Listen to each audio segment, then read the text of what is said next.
Փաշինյանի հայտարարությունները պարբերաբար իրավապահներին ուղղված, ինչպես եք վերաբերում այդ հայտարարություններին, դա առհասարակ չի կաշկանդում ձեզ աշխատել անկախ ազատ գործել։ Ինչ հայտարարության մասին է խոսքը։ Ունե զրկելու են, բոմժ եմ դարձնելու այս երեք ուժերին։ Արդյոք սա արդեն ուղղորդում չի ձեզ, որպեսզի դու գնաք այդ երեք ուժերի։ Իրավապահների մասով որևէ ուղղորդում ես չեմ նկատել։ Այդ ունե զրկելու են Հրապարակումները պետք է Միջև մյուս ընտրությունները նույնիսկ ժամկետը նշում թե ինչքան պետք է նստեն բանջում։ Ես քաղաքական հայտարարությունների հետ կապված մեկնաբանություն այս բային չի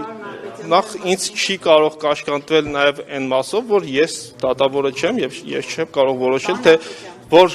մեղադրյալը ինչ ժամկետով պետք է պատիժ կրի։ Այդ մասով առնվազն ես կաշկանդված չեմ։ Բայց քրեական գործը հարուցելու եւ գործի հիմնավորումներ գտնելու մասը ձեր տիրույթում է։ Մեր պարտականությունն է հանցագործության դեպք հայտնաբերել, այդ դեպքերով կատարել նախաքննություն եւ ապացույցներ հավաքել կամ մեղավորության կամ ամեղության վերաբերյալ։ Եվ դա մեր գործառույթն է, որը մենք իրականացնում ենք։ Այսպես ասած գործի կամ մահակ նախընտրական շրջանում ընտրությունների ժամանակ իշխանության համար։ Այսինքն դուք ստացվում է դուք մահակ եք դարձել ընդդիմադիրներին ճնշելու, կաշառքներին որ բացահայտելու նախընտրական հենց բուն շրջան, որովհետև ես դրա համար ասեցի, որ շրջանում են բացահայտվել այդ ձայնագրությունը, որովհետև դուք նախընտրական շրջանում եք այդ ամեն ինչը իրականացրել։ Ստացվում է դուք որպես կոմիտե կառույց մահակ եք դարձել ընդդիմության համար։ Մենք մահակ ենք հանցագործների համար։ Մենք որևէ ուժի, որևէ իշխանության ոչ քարոզությունն ենք անում, ոչ հակակարոզությունը, մենք պայքարում ենք հանցագործությունների դեմ եւ ձեր հարցադրումը ըստ էության տեղին չի, որտեղ մենք ամեն հանցագործության դեպքով հրապարակել ենք ձայնագրություն եւ եթե լսեք ուշադիր այդ ձայնագրությունները կհասկանաք, որ որևէ քաղաքական ազդեցություն այդ դեպքերի բացահայտման առումով չկա, կա ընդամենը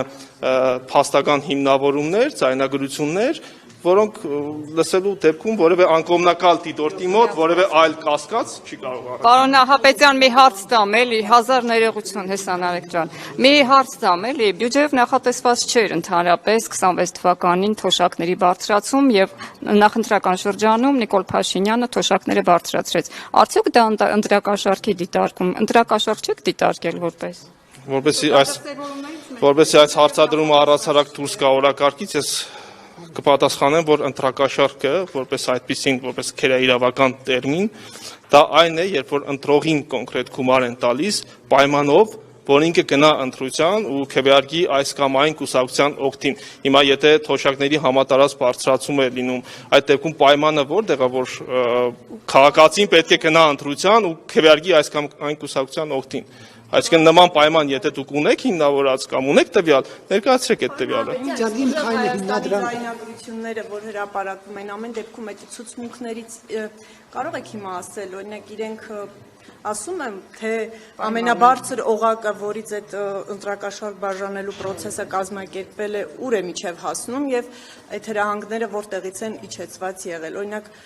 Սամվել Կարապետյանի, Նարեկ Կարապետյանի անունները հնչեցվել են որպես այդ ամբողջ process-ը համակարգողներ։ Այդ հարցին արդեն իսկ պատասխանեցի, մենք մեծ մասով քերական վարույթներով իրականացնում ենք քննություն, շատ դեպքերում նաեւ հրապարակել ենք կոնկրետ նաեւ տվյալներ, թե այդ ընտրակաշառքի սխեման ֆինանսավորման առումով մինչև ուր է բարձրացել եւ ում նկատմամբ մենք նաեւ միջնորդել, որպեսզի հետապնդումներ հարուցվեն կամ կենտրոնական ընտրական հանձնաժողով դիմեն մեր գործընկերները, որպեսզի անձեռնմխելիության հարց քննարկվի։ Դրանք պարբերաբար ամենօրյա ռեժիմով ոչ միայն ամենօրյա ռեժիմով դրանց մասին պարբերաբար հաղորդագրություններ եւ մամլո հրապարակումներ ըստ էության տրվում են։ Պարոն Նահապետյան, կներեք, ժոճան կգավ ֆռում է իրեկիտ մեջ։ Կապած Ղազարյանն ասում է, եթե ընտրակաշառքի դեպք իրեն վերագրում եք, ասում են համենը հավաքարարի խոսակցություն է մոնտաժված, ներկայացված։ Այսինքն ինչու օրինակ Ղազարյանի հետ կապած որևէ ձայնագրություն չկար, որ հավաքարար, ասում են համենը շտաբի հավաքարարի խոսակցություն է հրապարակել հակապարտության կողմից։ Իսկ ըստ ձեզ քերական հետապնդման կամ ապացույցների համար պարտադիր է, որ այն անձի խոսակցությունները լինեն, ում նկատմամբ հետապնդումը հարուցվում է, բնականաբար ոչ, ու բազմաթիվ վարույթներ ունենք, երբ որ անձանց ենթադրյալ հանցագործությունը հիմնավորել ենք այլ ապացույցներով եւ ոչ թե տվյալ անձի ձայնագրությամբ կամ խոսակցությամբ։ Նույն իրավիճակը այստեղ ունենք ու մենք գտնելով, որ ունենք ապացույցների բավարար համակցություն, Համապատասխան միջնորդությամբ դիմել ենք դատախազությանը, որպեսզի դատախազությունը իր հերթին դիմի կենտրոնական ընտրական հանձնաժողով եւ ես որքան տեղյակ եմ այդ դիմումը ներկայացվել է կենտրոնական Պարոն ընտրական Հապետյան, հանձնաժողով։ եւ Իմ քայլ հիմնադրամի հետ կապված ուսումնասիրություններն ինչ եղավ, վարույթը հարուցելու հիմքեր գտաք թե ոչ։ Ոչ, ուսումնասիրությունների արդյունքում քերական օրենքով նախատեսված որևէ հանցագործության հանցակազմի հատկանիշներ չեն հայտնվել։ Որովհետև վարչապետի հետ էր փոխկապակցված դրա համար։ Դա հիմք է հանդիսացել ձեզ համար։ Չեմ լսում դες։ Ասում եմ, որովհետև հիմքեր չգտաք, որովհետև վարչապետի ընտանիքի հետ էր Դա փոխկապակցված։ ձեր գնահատականն է, ես իրավական առումով ասում եմ, որ իրավական առումով հիմքեր չունենք, որպեսզի մենք որևէ դեպքի առումով նախաձեռնենք քրեական Համարը հայտնի դառնալուց հետո ամեներենի դասընթացը։ Եվ վերջին հարցը խնդրում եմ, եթե ունեք Որ չի ասոցացում Իմ քայլի հետ։ Դուք եք այդ կարծիքը կիսում։ Եթե անգամ ասոցացում է, եթե անգամ ասոցացում է, դա իրենից ենթադրում է վարչական իրավախախտումների վերաբերյալ օրենսգրքով նախատեսված զանցանք եւ չի գտնվում հակակոռուպցիոն կոմիտեի իրավասության տիրույթում եւ բնականաբար այդ ասոցացման հանգամանքը հաշվի առնելով, եթե չեմ սխալվում, իրազեկ քաղաքացիների միավորում հասարակական կազմակերպությունը դիմել է դատարան, այսինքն հակակոռուպցիոն կոմիտեի իրավասությանը վերաբերելի հարց այստեղ չունենք Իմ քայլի հիմնադրամի հետ կապված, որովհետեւ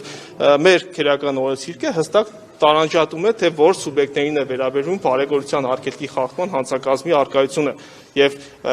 հիմնադրամի այս քննարկող դեպքում Իմ քայլի հիմնադրամի մասով այդ հանցակազմի առնվազն սուբյեկտի մասով հատկանիշները չունենք։ Շնորհակալություն։